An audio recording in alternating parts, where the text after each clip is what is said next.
Hello everyone, and welcome to my Days of Our Lives official. I hope everyone is having a wonderful day. Before we begin, please hit the subscribe button and give this video a thumbs up. Sophia left work and met Tate in the town square. You were anticipating my arrival? Sophia inquired. What surprised you? We had a terrific time last night, after all. At least I did, Tate remarked. Sophia concurred that she had enjoyed herself as well. Tate proposed a second date to Sophia. Sophia invited Tate to join her for supper, which she had ordered to go. Tate choked on the appetizer of escargots during dinner. Sophia related to Tate a story from her early years about how the students teased her for bringing her grandmother's sea snail salad to school until Holly punched one of them to stop them. Sophia remarked, she received detention, but nobody ever again made fun of my lunch. So, in first grade, you and Holly were even close? Tate inquired. Sophia gave a nod in agreement. I never imagined that a guy would cause us to lose our friendship. Sophia remarked, I suppose it was more because she betrayed me and lied to me before slapping me.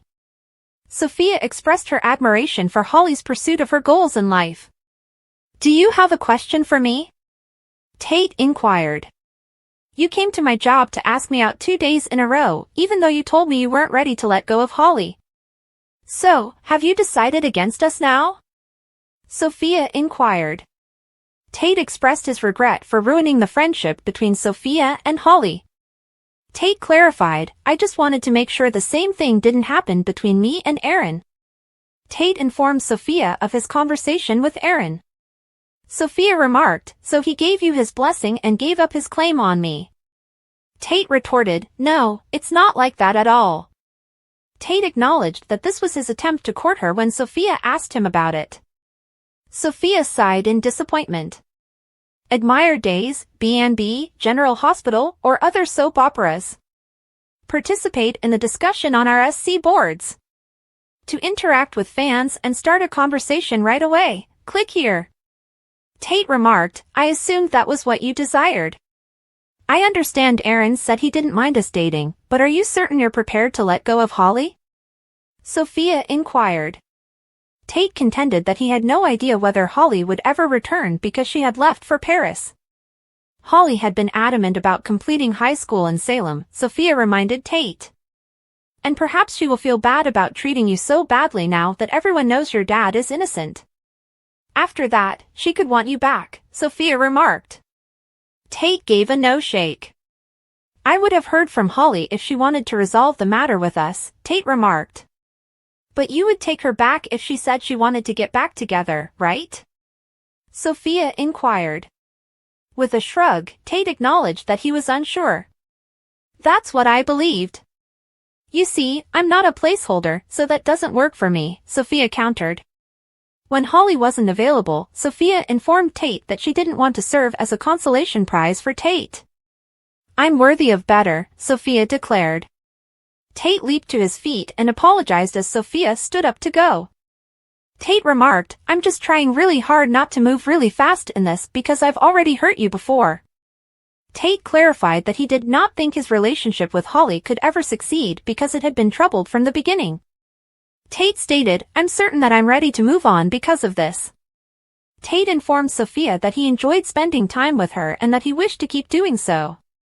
If that's all right with you, Tate continued. I'm totally cool with that, Sophia remarked. Sophia accepted Tate's invitation to watch a movie. Tate and Sophia exchanged a smile and linked hands. Eric questioned Holly about her trip at the Brady pub. Holly explained to Eric how she had assisted in exposing Abigail's deception.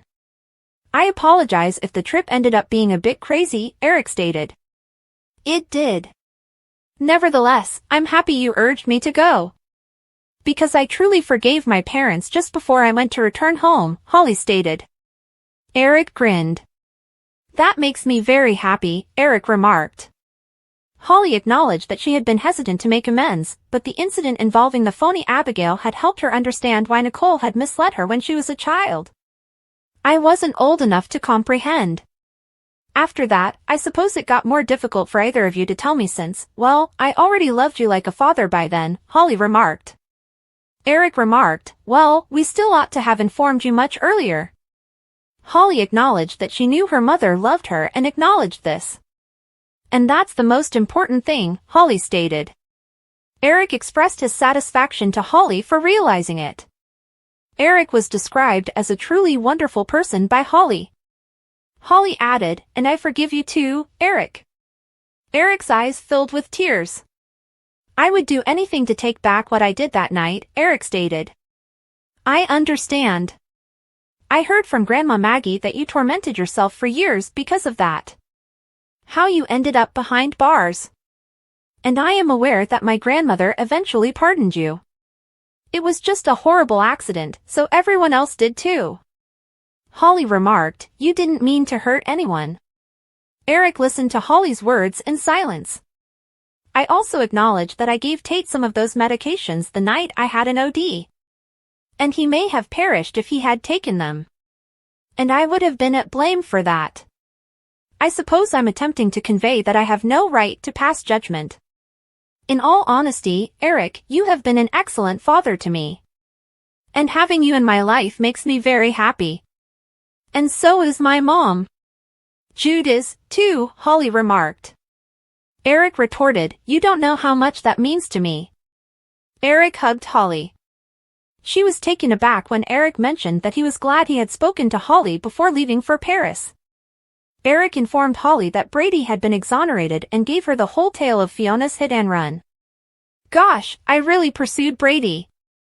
Tate did nothing except support his father. Holly remarked, I mean, I was furious with him for that. Holly was reassured by Eric that Tate would comprehend her anger. Holly sighed and acknowledged that her rage had been directed at Daniel's death rather than Tate or Brady. Holly remarked, I suppose I must have projected some of those emotions onto Brady. Comprehensible, Eric said. Holly told Eric that she didn't think Tate would forgive her for spying on Brady. Eric was informed by Holly that Tate was probably seeing Sophia. According to Eric, Holly never thought she would forgive him or Nicole, but she did. I am aware that Tate loves you. And I have faith that he will eventually pardon you. Eric remarked, I just think it might take a little time. Holly said, shaking her head, that she had to express her regret to Tate for hurting him. Holly remarked, especially before Sophia gets her claws in him and it's too late. Holly texted Tate to ask if they could talk before leaving for home. When Chad got home from Paris, Julie met him at the Horton residence. Where is Abigail? Julie inquired. Julie surmised that Abigail had not regained her memory as Chad lowered his gaze. Abigail wasn't the one. Everything was a scam. Chad stated, Jennifer was correct all along. I really apologize. And Clyde Weston is back? What does he hope to gain from it this time, God? Julie inquired.